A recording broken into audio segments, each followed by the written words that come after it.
Бірақ тойдың сәнін асыратын осы әсіресе асаба, оның кейін мына музыканың құлағын ұстап отырған бала.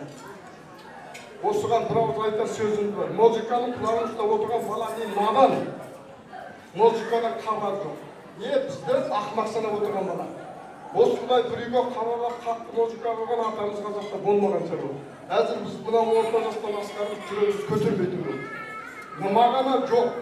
Қазақ деген тілге бай, сөзге бай, музыкада қазақта бар, домбырасында бар, әлде күйде бар, қоңыр күйге жақсы әнге сақласа біз разы боламыз.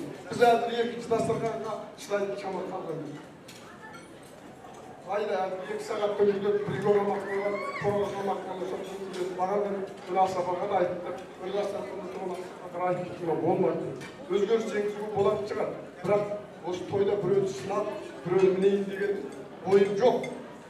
Бұл той топырақты өнім торған той. Барлығымыздың басымыздан айданады. Бірақ жақсысына заманын біраз реттейтін уақыт келді.